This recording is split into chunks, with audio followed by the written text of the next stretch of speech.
প্রিয় দশম শ্রেণীর ছাত্রছাত্রীরা, আজকে তোমাদের সিলেবাসের অন্তর্ভুক্ত একটা মাত্র নাটক সিরাজদৌল্লা থেকে 2025 সালে মাধ্যমিকে আসতে পারে এমন প্রশ্ন নিয়ে আলোচনা করব। প্রশ্ন লিখবে ইনভার্টেড কমা দিয়ে, তবে তার আগে লেখো কম বেশি 125 শব্দে প্রশ্নের উত্তর দাও। প্রশ্নের মান 4। প্রশ্ন লিখবে ইনভার্টেড কমা দিয়ে, বাংলার মান, বাংলার মর্যাদা, বাংলার স্বাধীনতা রক্ষার প্রয়াসে আপনারা আপনাদের শক্তি দিয়ে, বুদ্ধি দিয়ে সর্বরকমে আমাকে সাহায্য করুন। ইনভার্টেড কমা ক্লোজ করে ড্যাশ দিয়ে প্রশ্ন লিখবে সিরাজ কাদের কাছে সাহায্যের আবেদন জানিয়েছিলেন? জিজ্ঞাসা চিহ্ন দাও। কেন তিনি এই সাহায্যের প্রত্যাশী হয়েছেন? জিজ্ঞাসা চিহ্ন দিয়ে উত্তর লিখবে। উত্তর লেখো বিশিষ্ট নাট্যকার শচীন্দ্রনাথ সেনগুপ্ত বিরচিত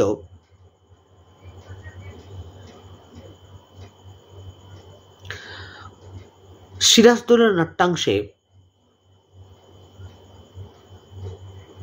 উদ্ধৃতাংশের বক্তা হলেন বাংলার শেষ স্বাধীন নবাব সিরাজদৌল্লা। দাঁড়িয়ে দাও, প্যারা চেঞ্জ করো। নাট্যকার, প্যারা চেঞ্জ করে লিখবে নাট্যকার সিরাজদৌল্লা নাট্যাংশে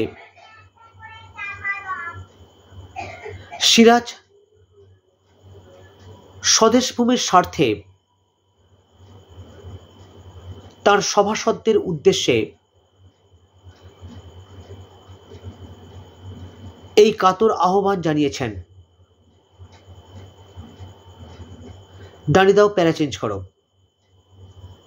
প্যারা চেঞ্জ করে লিখবে সিরাজ মাত্র 15 মাস মসনদে বসে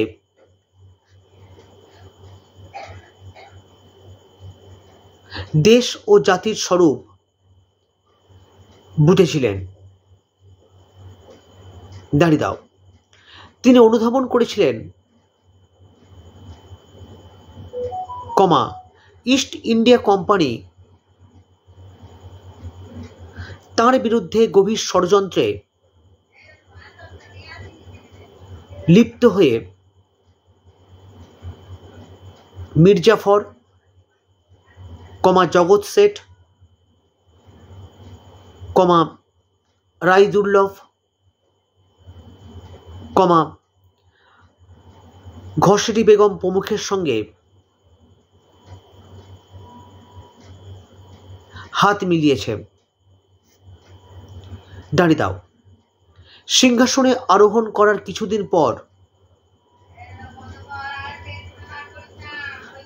সিরাজ ইংরেজদের কাশিমবাজার কুঠি দখল করে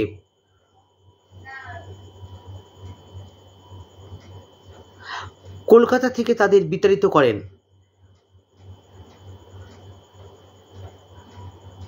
দাঁড়িয়ে দাও। কিন্তু মাদ্রাজ থেকে রবার্ট ক্লাইভ কলকাতায় ফিরে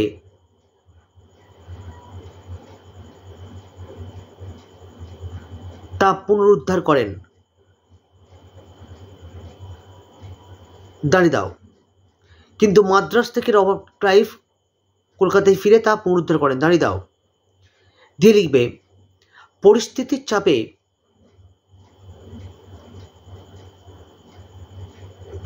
ইংরেজদের সঙ্গে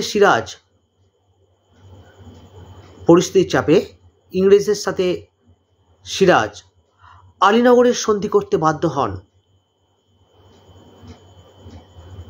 দাঁড়িয়ে দাও। কিন্তু চতুর ইংরেজ সন্ধির শর্ত লঙ্ঘন করে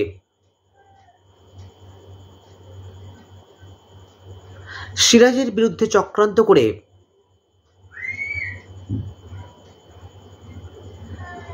তাকে উৎখাত করার জন্য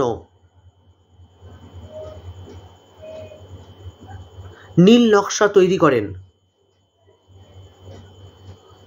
দাঁড়িয়ে দাও। ওয়াটসের চিঠি সিরাজের হস্তগত হওয়ায়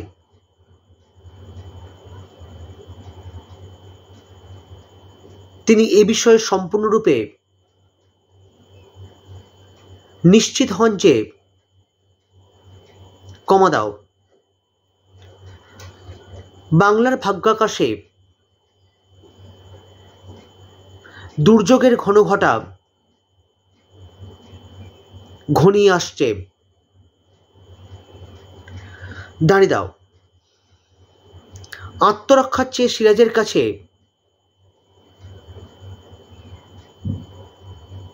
দেশ রক্ষার প্রশ্ন বড় হয়ে ওঠে। দাঁড়িয়ে দাও। তাই বিরুদ্ধ আচরণকারী মির্জাফর,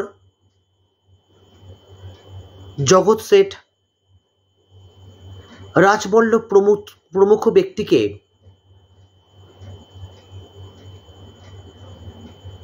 দেশাত্মবোধে উদ্বুদ্ধ ও সংহত করে দেশের বিপদ সম্পর্কে সচেতন করতে চেয়েছেন সিরাজ। দাঁড়িয়ে দাও। আলোচ্য উক্তির মধ্য দিয়ে নাট্যকার সেই ইঙ্গিত দিয়েছেন।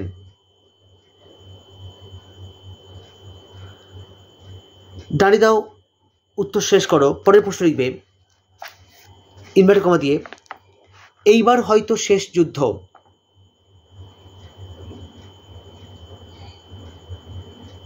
ইনভার্টেড কমা শেষ করে লিখবে ড্যাশ দিয়ে কোন যুদ্ধের কথা বলা হয়েছে জিজ্ঞাসা চিহ্ন দাও। বক্তা এই যুদ্ধকে শেষ যুদ্ধ বলেছেন কেন?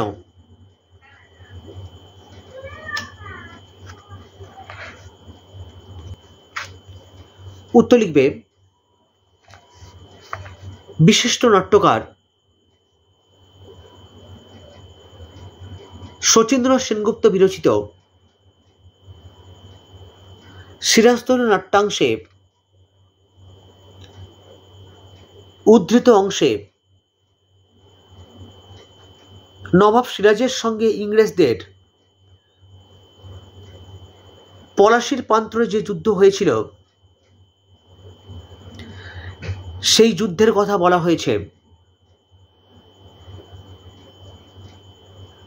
দাঁড়িয়ে দাও, প্যারা চেঞ্জ করো। মাত্র 15 মাস সিংহাসন প্রাপ্তি সিরাজের কাছে সুখকর ছিল না। দাঁড়িয়ে দাও। কাঁটার মুকুট পরে তিনি সিংহাসনে আরোহণ করেছিলেন। দাঁড়িয়ে দাও। একদিকে বিশ্বস্ত রাজকর্মচারীরা, অন্যদিকে ইংরেজ ইস্ট ইন্ডিয়া কোম্পানি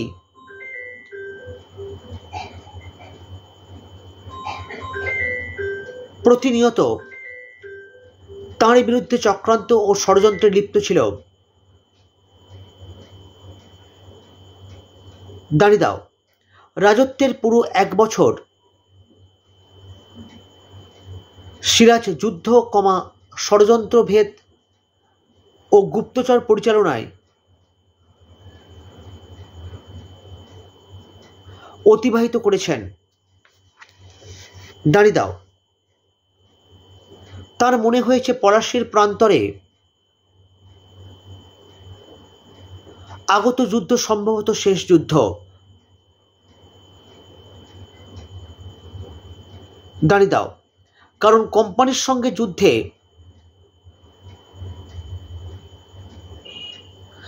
নবাবের বিজয়ী হওয়া কঠিন ছিল। দাঁড়িয়ে দাও। ঘরে বাইরে শত্রু বেষ্টিত হয়ে অসহায় বোধ করেছিলেন সিরাজ। দাঁড়িয়ে দাও। ঘসেরি বেগমের অভিসম্পাত মানসিকভাবে তাকে আরো দুর্বল করে দিয়েছিল।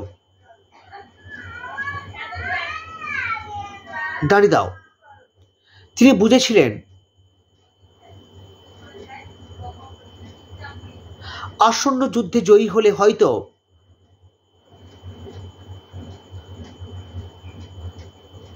আর যুদ্ধ হবে না। সেমিকোলন, উপরে পুটকি নিচে কমা। আর পরাজিত হলে তো এটাই হবে শেষ যুদ্ধ। দাঁড়িয়ে দাও, উত্তর শেষ করো। আজকে এই পর্যন্ত। চ্যানেলটিতে যারা নতুন এসছো, চ্যানেলটিকে তোমরা সাবস্ক্রাইব করো, ভালো লাগলে লাইক করো, বন্ধুদের সঙ্গে শেয়ার করো। আর অবশ্যই তোমরা কী ধরনের প্রশ্ন উত্তর চাইছো সেই বিষয়ে তোমরা অবশ্যই কমেন্ট সেকশনে কমেন্ট করো। ভালো থেকো, ভালো ভেবো, আর অবশ্যই ভালো করে পড়াশোনা করো। প্রতিদিন যা বলি আবারও তাই বলছি, ভালো করে পড়াশোনা করো। আমাকে তোমরা প্রতিদিনভাবে তোমাদের সাথে আছি, তোমাদের পাশে। শুধু ভালো করে পড়াশোনা করতে হবে। মাধ্যমিক পরীক্ষার প্রিপারেশন কিন্তু এখন থেকে তোমাদের শুরু করতে হবে। আজকের মধ্যে এই পর্যন্ত। Tata, bye bye.